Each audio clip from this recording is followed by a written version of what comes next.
Hello, people of YouTube. So as a lot of you may know, I'm a big fan of Christopher Nolan's movies, but I'm also a big fan of Wally Pfister, Nolan's director of photography for all but 2 of his films. His cinematography, specifically his lighting, is really what gives all of these great films that wonderfully distinctive texture that I've come to really love. He's also one of the remaining crusaders for 35mm film left in Hollywood. For more info on that subject, you can go check out Should We Fear for Cinema at the end of this video. Oh yeah, cool. He even won the Oscar for Best Cinematography for his work on Inception. None of what I did would have been possible without the incredible vision of my master, Christopher Nolan.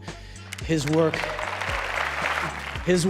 has inspired me for 12 years and continues to. He's a brilliant filmmaker, as we all know. So when I heard of his directorial debut, Transcendence, I was definitely anticipating it. And the more I heard, the more excited I got. The concept for the movie was good, the cast was good. I was actually really excited when I heard Johnny Depp would be playing the lead. I've always been a fan of his, but there's no doubt that he's made a lot of safe choices since the success of Pirates of the Caribbean. Now that's not to say that some of them haven't worked out, but they all share some connection to the movies he's done in the past. Whether it's working with former directors, actors, characters, wacky costumes, wacky voices, and so on. His movies have always had these elements, but they were always in service of his performance. Now, his performances are in service of all of those elements. Before, he was trying to prove himself, show people what he could do. Now he shows up and does what he knows worked before. And for an actor, or any creative expression for that matter, that is no different from closing up shop. It is a refusal to explore new avenues, which is the very reason we fell in love with him in the first place. So when I saw that he would be playing Dr. Will Castor, no getup, no voice, a real person, I was hoping it would be his return of sorts. So what did I think of Transcendence? Well, I didn't like it. You know, it really surprises me that Wally Pfister would have such little comprehension on how to convey emotion through film, after working so closely with Christopher Nolan for so many years. For me, what makes his movies great is his fantastic ability to do just that, not to mention on the scale that he does it. Well, I guess he learned nothing because this movie was so boring. Now what makes this so frustrating is how this film couldn't have more things going for it.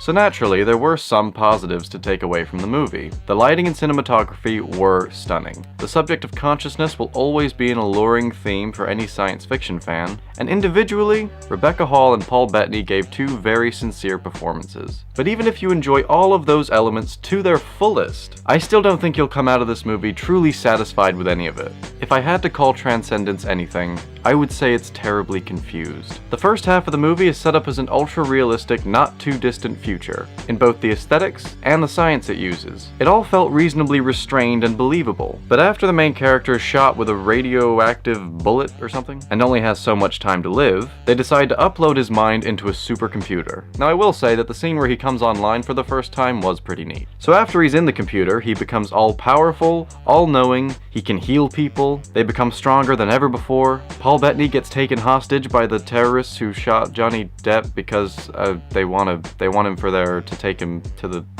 they want to use him for. Morgan Freeman is in the movie, I know that much. Cillian Murphy was also in the movie.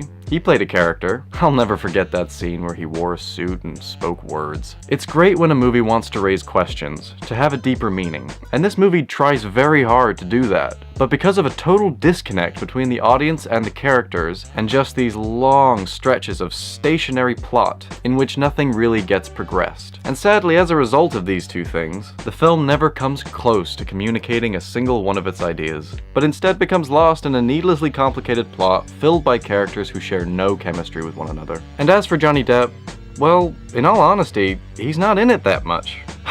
Again, really? He's in the beginning quite a lot, but once he gets uploaded to the computer, that's what he is for the rest of the movie. A computer. So it's hard to say much about his performance, but I would be lying if I said I thought he was giving it his all.